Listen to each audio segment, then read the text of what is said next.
All right, here we go. Brand new Flyers Daily for December 1st, Friday, December 1st. Flyers fall to the New Jersey Devils last night in overtime on a Luke Hughes goal. Well, the Hughes brothers seemed like they were everywhere in that game. 4-3 is the final. Flyers battle back to get a point, but ultimately lose that second point in overtime. Flyers Daily presented by Ticketmaster. Make more memories live. We tick the calendar over to a new month. We begin the month tomorrow night from a hockey standpoint when the Flyers take on Pittsburgh in Pittsburgh. And then they'll be back Monday at home to take on the Penguins, home and home, with the Pens to kick it off. But we'll recap last night's game first and foremost. Flyers overcame a couple of goal deficit for the first time this season. Actually, they did it earlier in the season when they played against the Dallas Stars. Ultimately lost that game 5-4 in overtime. And against the New Jersey Devils last night, they get down 2-0, then 3-1, but battle all the way back to get it to overtime, get the goal with the goaltender pulled. But just 28 seconds into overtime, it's Luke Hughes who ends it. 47 shots for the Flyers. That's a season high that they put on Akira Schmid, and he played really well. Flyers had 23 shots in the second period.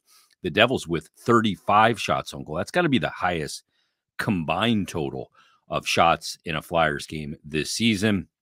Devils open the scoring, and boy, that's been kind of the determining factor for the Flyers on do they score first, where they're 10-1, or do they get scored on first, where they haven't won a game this season when giving up the first goal of the game. And it comes pretty early at 3:10 into the first period when Alexander Holtz gets a drop pass from Michael McLeod, is able to beat Carter Hart high glove. I think this puck may have deflected off the blade of Cam York, who challenges the release.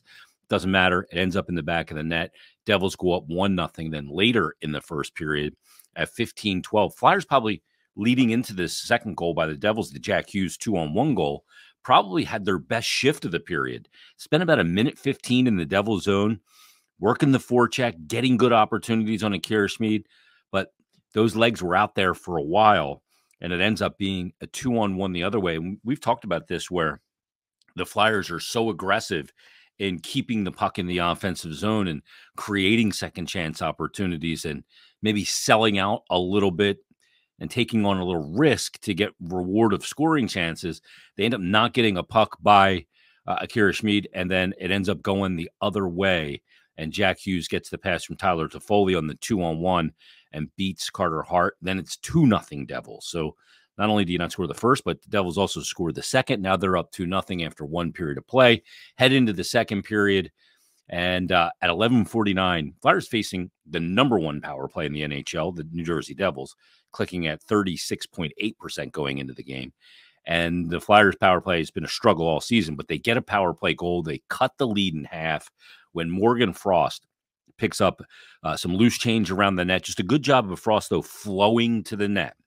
And it was a quick couple of shots by the Flyers. The first one comes from Tyson Forster, and then the Flyers regather the puck. They get it back to the point in Cam York, who takes the shot. The rebound's there for Morgan Frost as he's kind of coming to the net and just is able to put it in the open side, and it puts the Flyers on the board, cuts the lead in half. It's Frost third goal of the season. Travis Konechny and Cam York pick up the assist.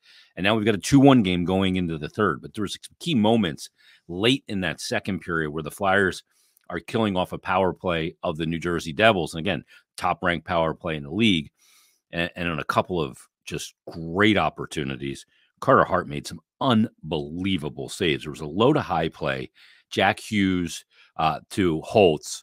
Holtz had the first shot. Hart makes the save. Then there's a wide-open net.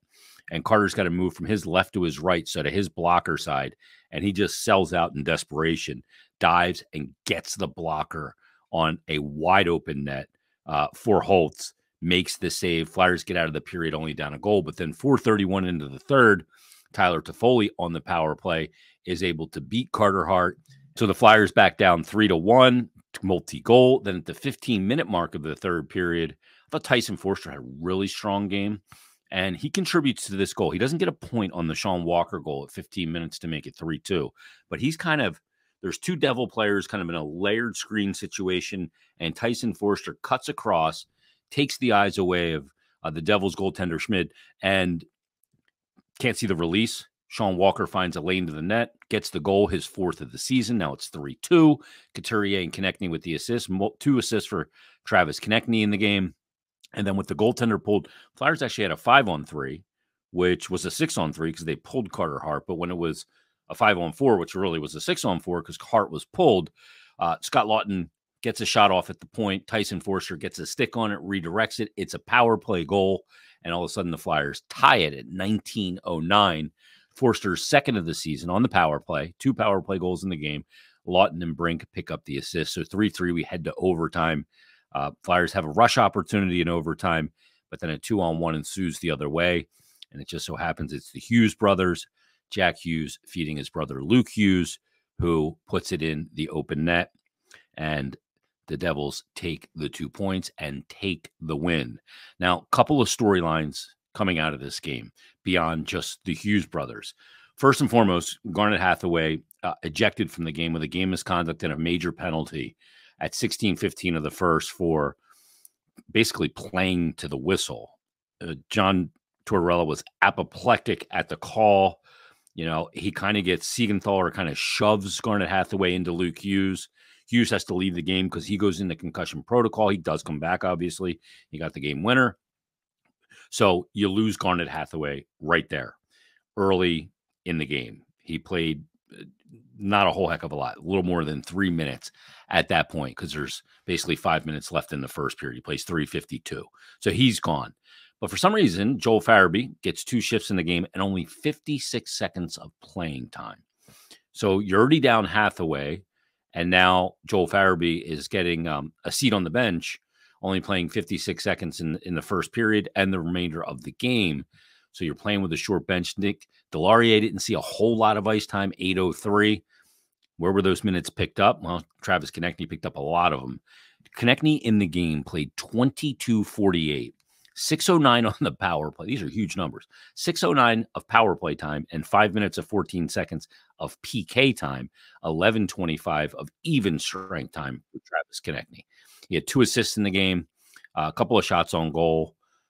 So he picked up a lot of the extra ice time. But, you know, John Tortorella, we've seen this before back on, I think it was October 20th of 2022 in a game where they lost James Van Riemsdyk. I think in the second period of that game against the San Jose Sharks, Flyers were going into the third down a forward in Van Riemsdyk, and they were down 3-0 against San Jose Sharks.